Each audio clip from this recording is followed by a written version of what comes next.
Benghazi. What did that have to do with anything? Anyway, of course, they knew they were going to throw a Benghazi in there for good reason, just the heck of it. And that's just what elected Republicans are saying. Others in the right-wing clown car flat out accused the White House of toying with the numbers, of lying. All right. Thank you, Chris Matthews, for including my interview with Louie Gohmert in your little montage, which we didn't see the whole montage because really only our interview was important. And those Republicans in that, including Louie Gohmert, who were commenting on Obamacare and that the numbers are lying and that it's not really a success, or in the Republican clown car. Joining us now is a man who has his own provocative column out in the New York Post, and it talks about how Obama's chickens have come home to roost. Where have we heard that before, Michael Goodwin?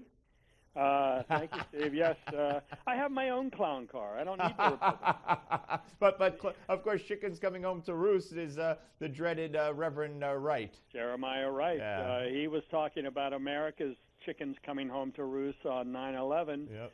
And I believe that what we're seeing in the world and with Obamacare is President Obama's chickens coming home to roost. They are both represent the full flowering of his policies. And I say full flowering in the sense that it takes time to develop. It takes time to mature. And these policies are mature now. We see appeasement on the world stage, abdication of America's responsibilities, and we see a kind of big government central planning control of the healthcare system at home. And so both of these fail because they must. I mean, this is the fundamental problem with the Obama presidency, and now we're seeing it writ large. You know, and it is a failure by any measurement. We found out today, again, another report that 15 to 20% of ACA enrollees have not paid their premiums. That's Blue Cross Blue Shield is saying that. We've also, know that. This would seem common sense for any media member to digest and regurgitate. 6 million people were thrown off of their health insurance under Obamacare at the end of last year. Now you're telling me 7 million people signed up. I thought 30 million uninsured people were going to be added to the insured list, and it turns out that even if we took the 7 million number, we've gained about 1 million people. Right. I thought it was wonderful the other day that the president said Democrats should be proud of this law and run on it. Make my day. I think everyone, look, as I understand it, every Democratic senator who's running this year voted for Obamacare. So I think each one of them should, 20 in all or 22 in all, something like that. Each one of them should go out there and proudly say, I stand with the president, and I think it's a great law. I'm proud to have voted for it. Let's see who wins that race. Yeah, that's not happening, and they don't want to stand anywhere near him. But just think about it. Oh, that'd be awesome. Oh, my God. That is the single biggest achievement, so-called, of the Obama administration, and nobody will defend it in front of voters who actually is standing for election.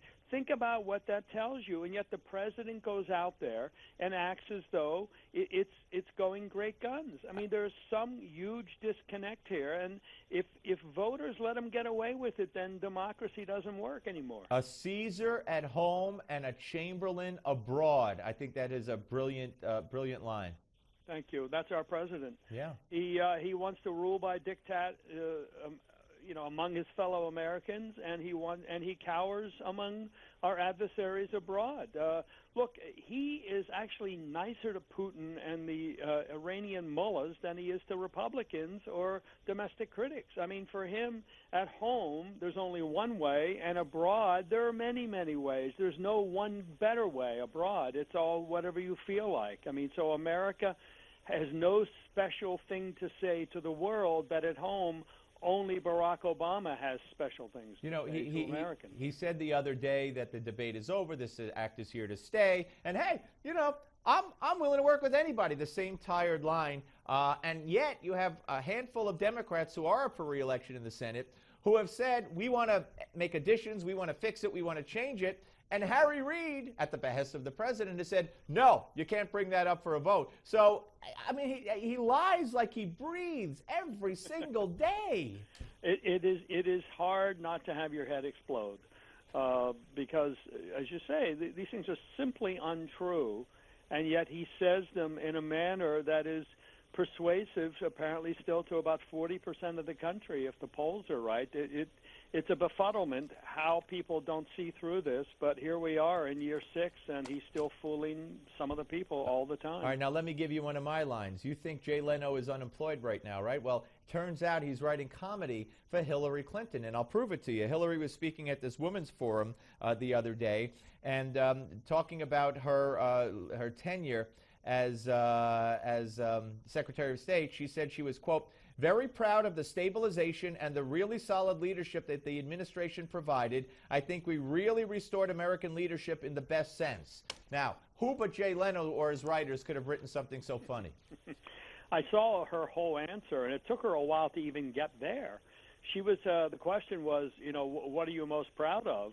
And she had a hard time coming up with anything. Hamina Ed Norton? I guess she's in on the joke that she just traveled a lot to stay out of trouble.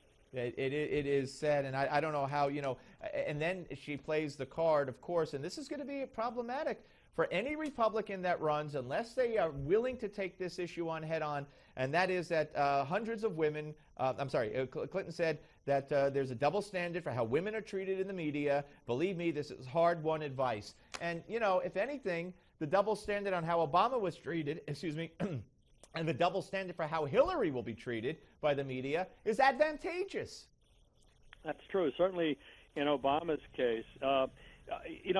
This is a classic Hillary, though. It is true, I believe, that women are treated as second-class citizens by a lot of journalists. I think society has not yet caught up to the amazing accomplishment of so many women, and we just still don't recognize them in that way. On the other hand, Hillary Clinton, to my mind, is not a feminist. She got where she got by virtue of being married to who she was married to. And if her name were not Clinton, if she really ran as Hillary Rodham, I think she would not have been a United States Senator in the first place. So she sends a mixed message to women about their own success and their place in society. The war on women continues, and it's from this administration, and I wish the Republicans would make note of this number. Again, it's out today again with the unemployment numbers.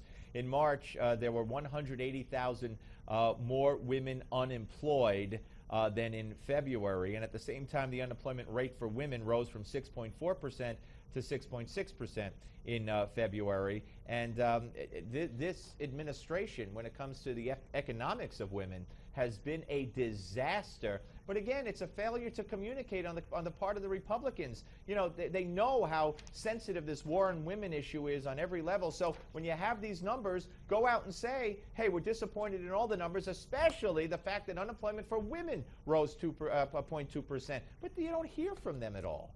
Well, look, I think the Republicans have gotten sidetracked a long time ago. They only sporadically discuss growth and economic growth and jobs. I mean, they're kind of stuck in this cutting the budget, reducing the deficit. All that's important, but fundamentally what's most important to American families is jobs. And that is the part that I think the Republicans have too often sort of taken a back seat on, and they don't have a coherent, consistent approach that makes them the party of growth. Yeah. They are too often, I think, easily caricatured as the problem of cutting, as the party of cutting, the party of reduction, the party of taking things away, when in fact growth does lift all boats. But Absolutely. That's a difficult sell because Republicans are not confident. Michael, it's a communications issue with them on so many levels. Listen, I got to go, but thank you so much, Michael Goodwin. Read his piece, Obama's Chickens Come Home to Roost, in the New York Post, and read him every day. Thank you, Michael. On the Steve Malzberg Show, Gimme 5 is coming up. Don't go away.